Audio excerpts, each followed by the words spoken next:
Wow, that's a Crayola. I haven't seen that forever. I know, that's just one. And I had like, I would sometimes throw those random obscure ones in because I'm like, oh, there's gonna be some dude that remembers Baron Cars. You know what I mean? Yeah, like, Here you go. yeah, I totally wanted that fucking toy too, and I never ever. I got know, it. I never had the toy. And you know what? You never see them. But you know what the thing was? Around the time I was starting to figure out like action figures and stuff, Micronauts was being buried by Star Wars. Oh, yeah. And so Star Wars just swallowed it up. So I mean, at that point, I was getting Star Wars figures, and you know, I didn't care. I had Boba Fett and Chewbacca. I was set. You know, it kind of erased the pain of not having the Baron Cars toy. But I did want it. I did want it real bad. What you drawing? I'm going to do a remark, and we're going to live stream it.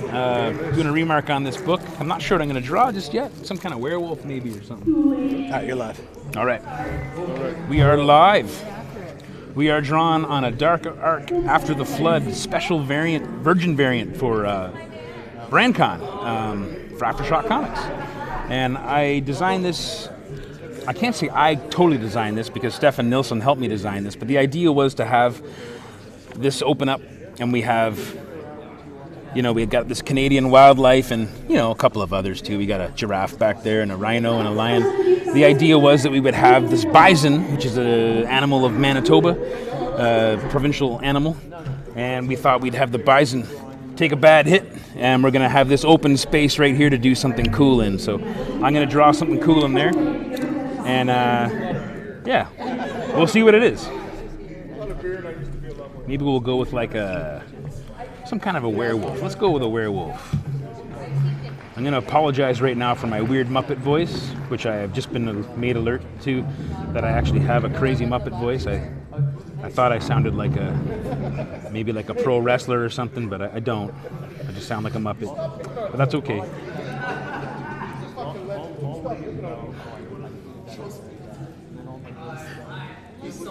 I'm drawing with a space pen, which is, you may remember from the Seinfeld show, if you're young enough or old enough to remember Seinfeld. It'll draw on any surface, pretty much. It'll draw upside down, which is kind of funny too. But I like it for these sketch covers, or this isn't a sketch cover, this is an actual cover. So it's a bit of a glossy surface, so it's kind of tricky to draw on. So this ballpoint pen will let me do like kind of a light sketch of what I want, and then I can kind of go in with my other tools and make it a little more awesome. So we'll get a werewolf going in here. BRAN-CON has been an amazing show so far. The reception for AfterShock here has been awesome. Moving all kinds of books, moving all kinds of these after the Flood Dark Arc variants. It's been going really well. So if you're an artist or a comic book creator and you're listening to this right now, I would strongly suggest you check out BRAN-CON in their next show, which there'll be more information coming about that, I imagine, pretty soon. And these guys know what they're doing. For a debut show, I'm very impressed with how they're running things and how well they take care of all the artists here and all the guests. It's been pretty impressive. Nice people out here in Brandon. Very nice people. There's all kinds of stuff happening at this event too, not just artists drawing. There's even an escape artist guy here. There's like a legendary escape artist. Dean Gunnarsson, I think's his name. And just some awesome people here.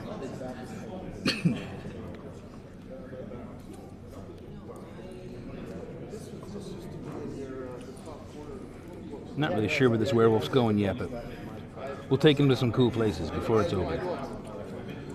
Not sure I like that eye. I'm going to change that eye.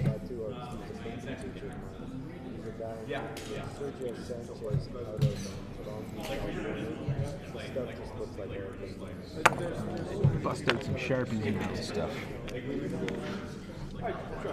Sharpies are another thing that'll work on these, but I am not a Sharpie guy. There are some guys who just kill it with Sharpies out there. I'm not one of them, but I'm going to try my best here.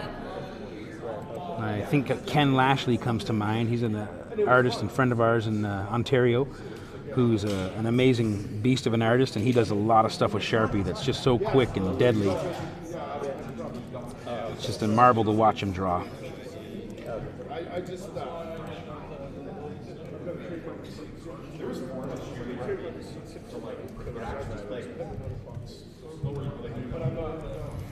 Just trying to build up a little bit of tone here. Lock in some black in a couple places. Give me a bit of a starting point, and I can start rendering and doing some cool stuff. Get a little paint involved in this maybe, make it really awesome.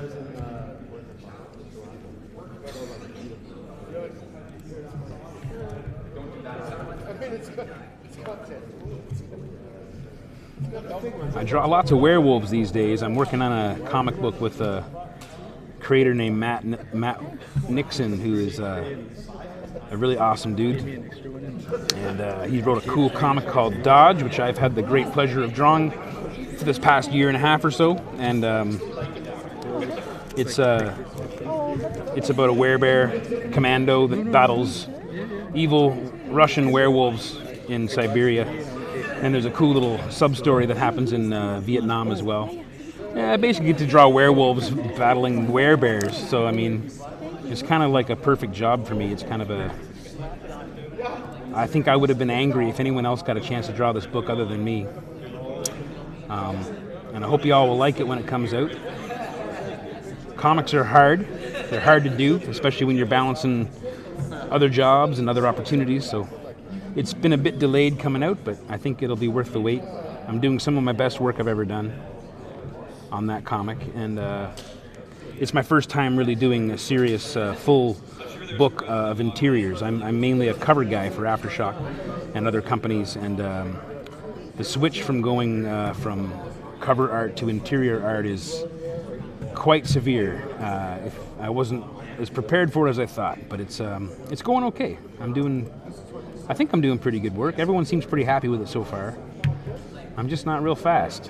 I wish I was faster, but it'll come in time, I guess.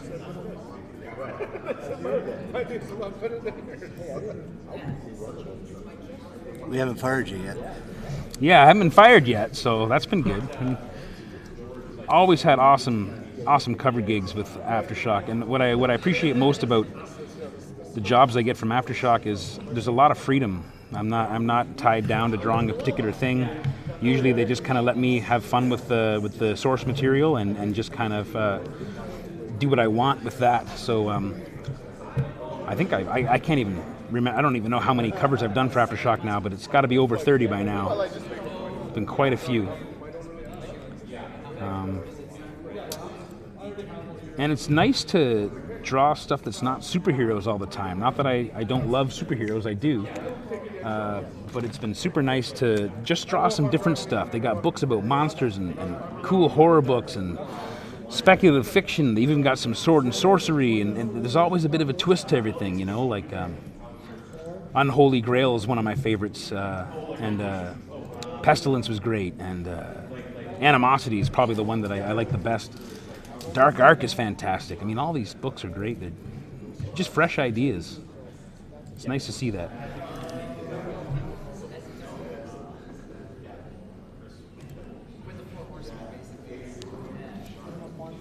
Some kind of a werewolf.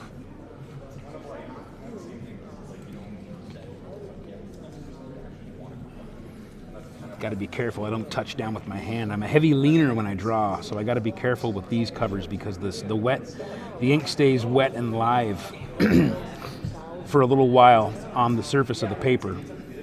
Unlike certain sketch covers, like I did this Batman Who Laughs earlier today, and all this black that you see had to be done twice because the covers absorb so much black. They just turn it right to gray immediately. So you kind of have to go back and double ink stuff sometimes, but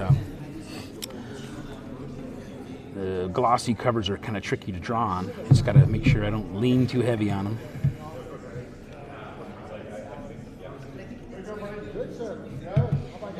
I think this is the first time I've ever live streamed a drawing.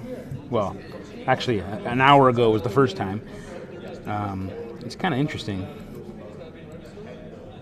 It's kind of fun, yeah.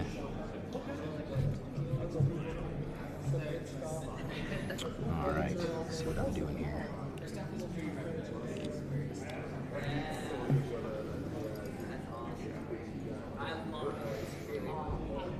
If you have any questions, I'm not sure how this all works, but if you have any way to get a question to me, I'd be happy to answer it. anything you want to know about drawing. I've been doing it a long time. I'll probably tell you a thing or two about drawing.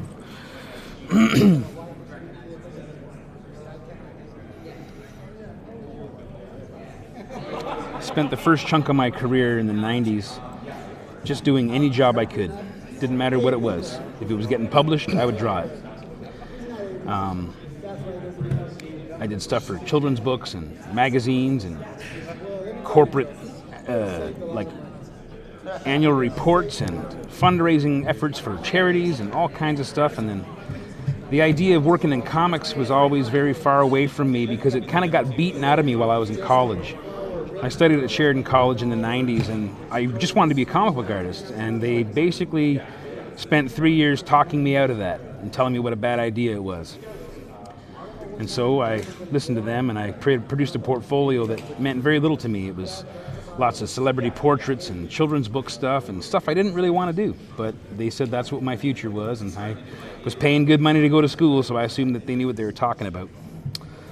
And then the late 90s hit, and we had that big crash of huge tidal wave of all this pop culture stuff. We had the X-Men movies and the Lord of the Rings movies and the Star Wars reboots, and all this stuff started coming out. Spider-Man, Avengers, Iron Man, all that stuff.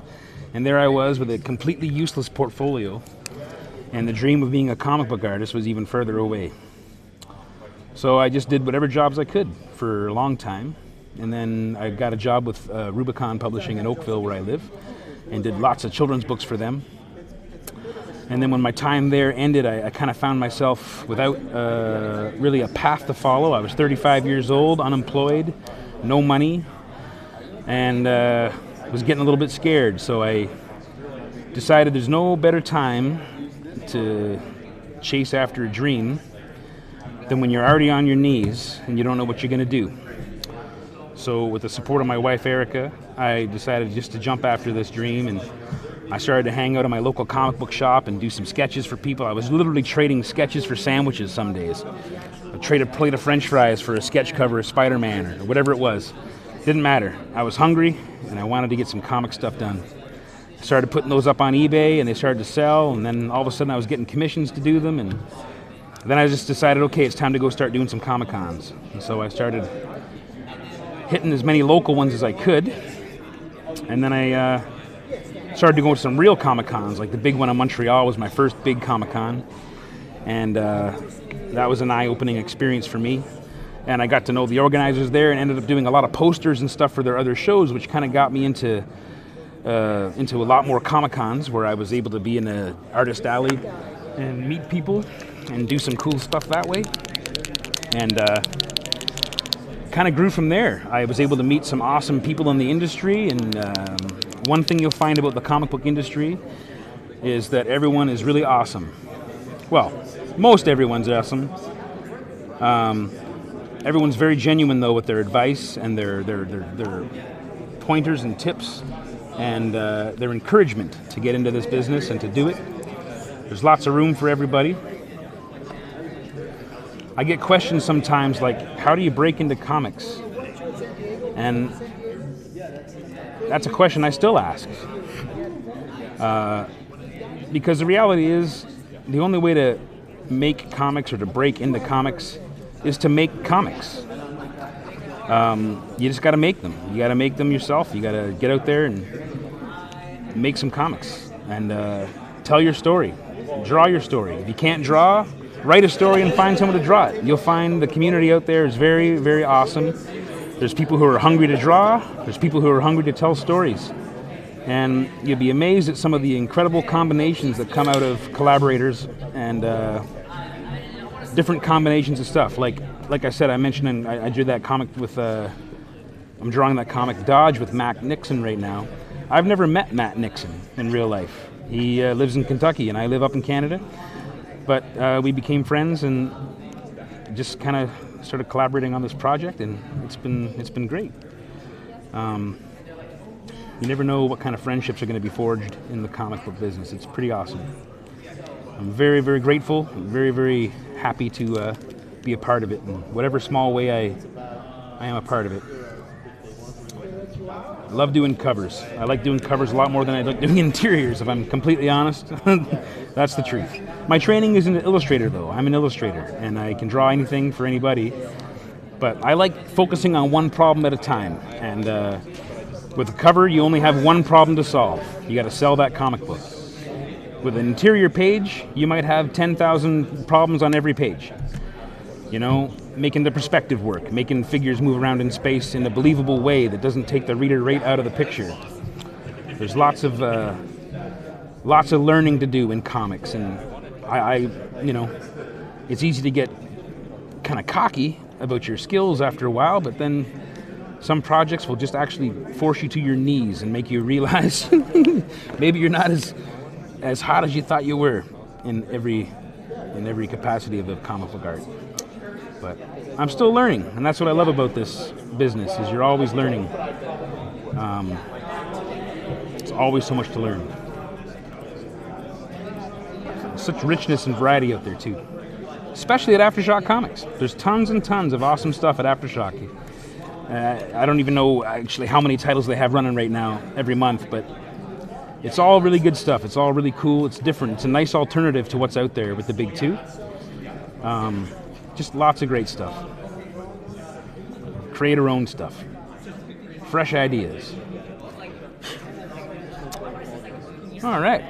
I think this wolf is pretty much done, but I'm going to do one little final thing on this, which is fun to do. They don't make these anymore. This is a poster paint Sharpie. They don't make them in Canada anyway. You can't get them anymore in Canada. But it's an opaque water-based paint, and it dries matte, nice and flat. It goes on nice and opaque. And if you ever see any white paint, water-based paint Sharpies, if you see any white ones, I will send you my address and you can mail them to me. I'll buy them from you because they're really hard to find and they are a superior white highlighter. Right now I'm using these white Poscas for highlight, and they're pretty good. They pretty much do the same job. It's good quality paint. But the Sharpies were just something special about them. I'm not really sure what to say, what it is about them, but they're great. Anyway, I'm pushing out a bunch of red paint here because I'm going to do a little trick that Ben Templesmith taught me when I first met him on a cool way to make blood splatter, where you have a puddle of red and you take a tube, a plastic tube or like an empty pen, and you just blowgun style put that blood on the page.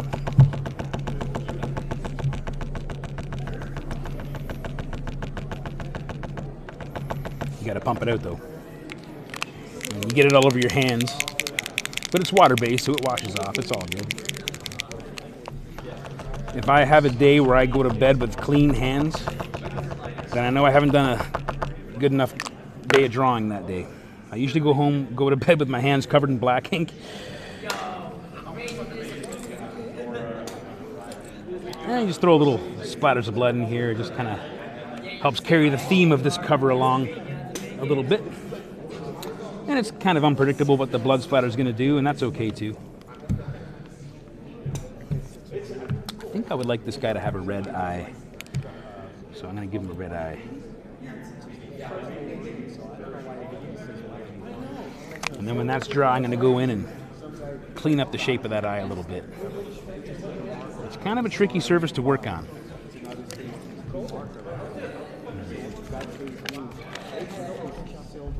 But these are fun to do, remarks. They're good fun. They're pretty popular too. Collectors seem to like them. I see them up on eBay all the time, so I guess that's a good thing.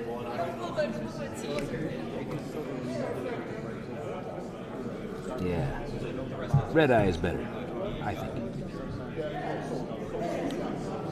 All right, there's a werewolf drawn on a dark arc, After the Flood, #1, special virgin variant, which are available at comicninja.com or here at the show. And if Big Country Comics, or sorry, Big Country Comics. And you can also just contact me directly if you have to. I'm Uncouth Rooth on Instagram. I'm also Mike at MikeRooth.com if you just want to send me an email, and I can give you some more information about how to get your hands on these. And there we are. Thanks for tuning in. That was fun. I'll see you next time.